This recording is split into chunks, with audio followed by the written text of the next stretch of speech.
وإذا مرضت فهو يشفين. بسم الله الرحمن الرحيم. الحمد لله الذي أرسل رسوله بالهدى ودين الحق ليظهره على الدين كله وكفى بالله شهيدا وأشهد أن لا إله إلا الله وحده لا شريك له وأشهد أن محمدا عبده ورسوله أما بعد. Nous allons traiter un thème d'actualité, un thème qui touche une grosse partie de la population, un fléau social qui touche beaucoup de personnes. L'isolement, le changement de saison, très peu de lumière, beaucoup de pensées négatives, la dépression, al-iktiab. Aujourd'hui, beaucoup sont touchés par cette maladie psychologique inconnue, très difficile à gérer. Nous allons voir ensemble quelles sont bien sûr les causes, les conséquences et les remèdes. Alors bien sûr les causes, ça peut être, il y a beaucoup de causes. Ça peut être des facteurs qui touchent cette maladie énormément, ça peut être un choc émotionnel, ça peut être un changement de saison, changement de situation, confinement, ça peut être beaucoup de causes, beaucoup de facteurs qui fait que la personne, une maladie bien précise, une maladie auto-immune, un divorce, un défunt et autres encore, qui amènent à la dépression. Et parmi les symptômes, la tristesse, le fait de perdre le plaisir, le fait aussi la fatigue, les troubles de mémoire, et aussi donc l'insomnie. Tout cela se résume par une maladie qu'on appelle la dépression. La première chose à faire avant de penser au remède. Avant de penser au remède, qu'est-ce que le prophète sallallahu alayhi wa sallam nous a recommandé pour lutter contre ce genre de maladie? Le prophète nous a apporté une clé à cette situation. A dit « Ihars ala ma yanfa'uk » recherche ce qui est bénéfique pour toi. « Ihars ala ma yanfa'uk wasta'in billah » recherche ce qui est bénéfique pour toi et accroche-toi à ton Seigneur. Fais ce qui est bénéfique pour toi. Ne détache pas de la société, car beaucoup de personnes qui sont touchées par cette dépression s'isolent. Alors que le prophète toujours nous disait que, bien sûr, que la personne qui est seule sera plus facile à être attaquée par le diable. Car qui c'est qui alimente cette situation? C'est les mauvais esprits, les mauvaises personnes, les mauvaises pensées, et bien sûr, celui qui est mauvais, le diable. Car il va alimenter cette situation.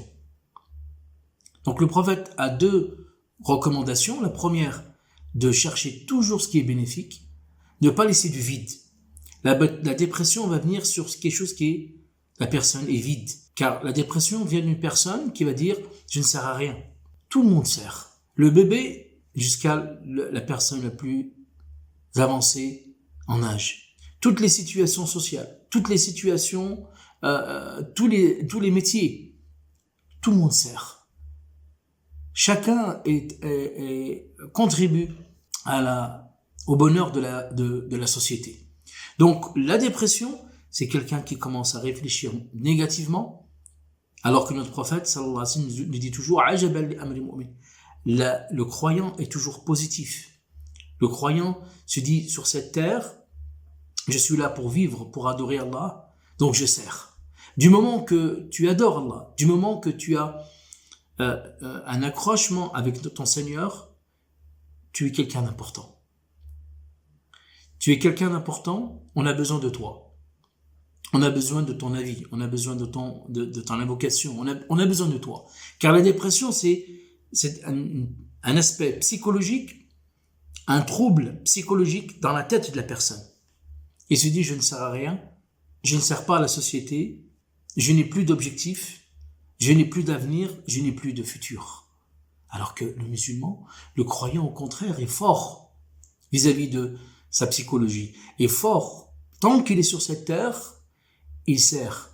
Et donc voilà, la première chose, et ça c'est la première chose, l'abcès psychologique, la recommandation du prophète sallallahu alayhi wa sallam, c'est de s'écarter de ce qui est vide, de s'écarter de ce qui ne sert à rien, sans objectif, de vivre sans objectif. Non, ton objectif c'est d'adorer ton Seigneur. Donc la première chose à faire, c'est bien sûr de s'accrocher à son Seigneur, l'aspect spirituel, l'aspect mental, l'aspect intellectuel, de rechercher, d'avoir un objectif. Donc la première chose, d'avoir un objectif. Et parmi ces objectifs, bien sûr, l'aspect spirituel, l'aspect psychologique, l'aspect mental. Vous savez que l'écriture est importante.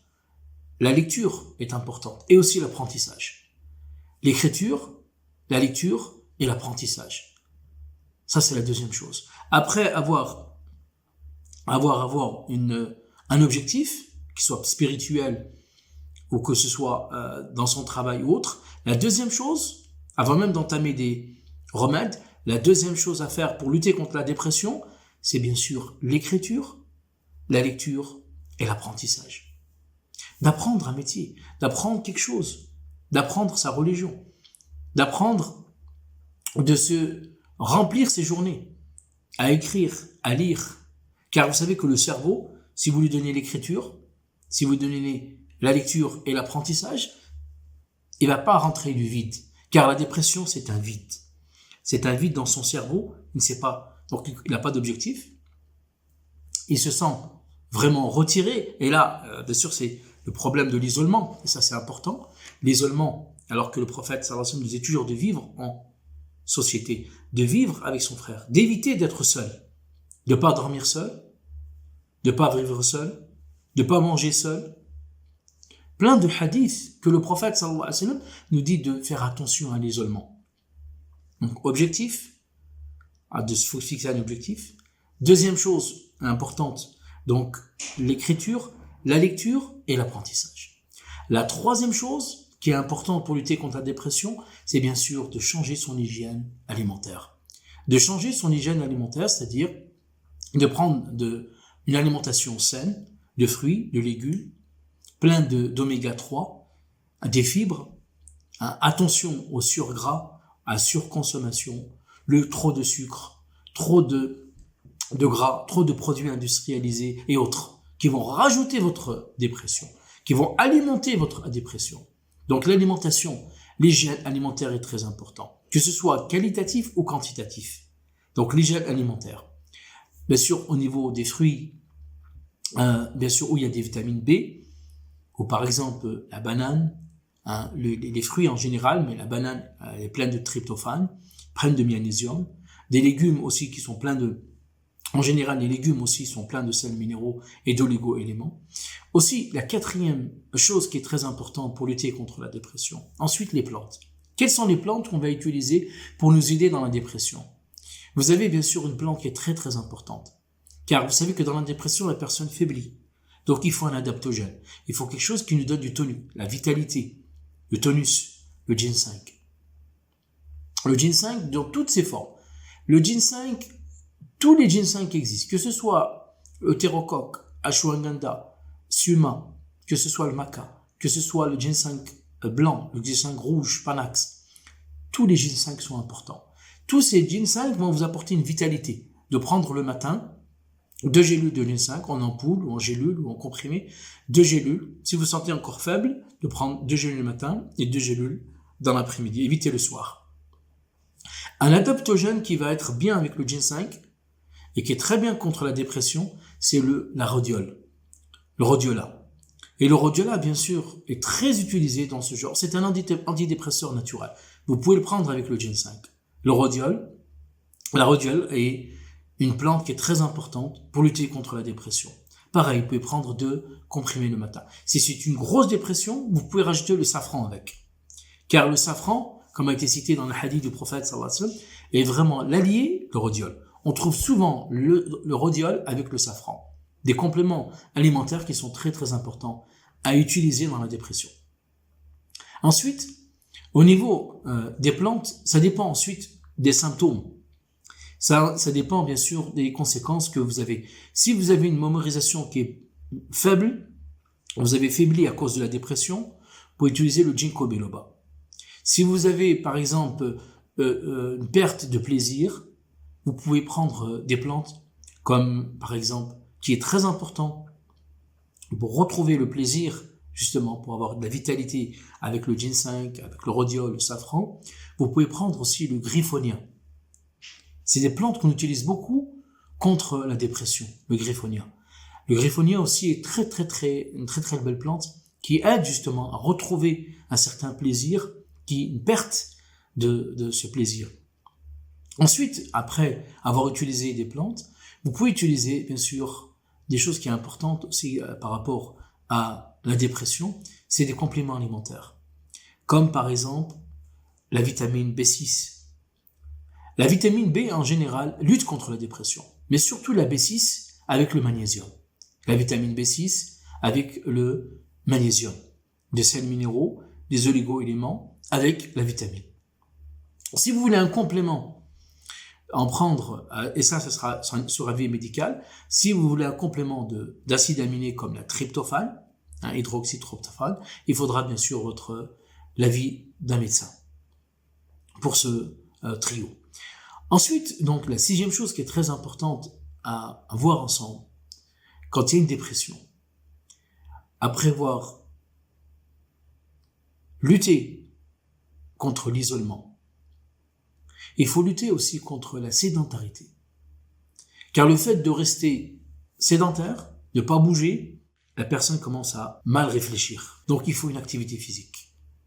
Une activité physique qui va vous permettre le fait de marcher, de changer d'air, d'aller visiter des personnes qui vous font du bien, d'aller visiter, même le fait, par exemple, éviter la sédentarité, même le fait d'avoir des liens, que ce soit même maintenant avec le WhatsApp, avec le fait d'avoir des liens avec des groupes qui sont intéressants, des groupes intellectuels, moraux, spirituels, d'avoir des groupes qui sont, vivre avec des gens qui sont positifs, vivre avec des gens qui vous apportent dans votre santé, avoir des groupes de santé, des groupes.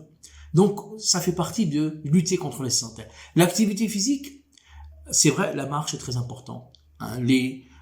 Toutes les activités qu'on a vues du prophète sallallahu alayhi wa sallam. Mais le fait aussi d'avoir un lien social, d'avoir un lien sur le WhatsApp, ou un lien, un groupe bien précis, Telegram, ces réseaux sociaux vous permettront de lutter contre la dépression. Et ça, c'est important. Aussi, le dernier point important aussi, après qu'on a bien expliqué le premier point, le dernier point qui est important, c'est d'invoquer notre Seigneur. Lorsqu'on se trouve dans cette situation, la dépression, c'est l'aspect moral. Ne pas laisser ce vide en lisant le Coran, en écoutant du Coran. Ça, c'est important. Car le Coran apaise les cœurs. Le Coran est le meilleur moyen pour lutter contre la dépression. Que ce soit à l'écoute, que ce soit à la lecture, que ce soit la compréhension, que ce soit la méditation. Le fait de méditer, c'est important sur les versets du Coran. Le fait de méditer sur ces versets, sur la création, sur le Créateur. C'est de méditer sur tout ce qu'il a créé, sur ses attributs, sur ses noms, les bienfaits qu'il a donnés. Tout cela, ça donne à la personne qui a une dépression une certaine force. Et la personne qui est dépressive, il a besoin d'une force spirituelle. Il a d'une force morale. Donc, toutes ces choses-là qui sont très, très importantes. Bien sûr que dans les plantes, il y a énormément de plantes. J'essaie de vous donner le mieux qu'il faut. À côté de cela, bien sûr, le plan spirituel, la lecture du Coran avec la hijama et la ruqya. Et ça, c'est la dernière chose que je vous conseille. La hijama a été très, très bénéfique pour les personnes qui ont eu une dépression. La hijama a apporté énormément aux personnes qui ont des problèmes de dépression. Avec, bien sûr, la ruqya. Et je vous conseille, bien sûr, la ruqya. Le fait de lire le Coran est une ruqya.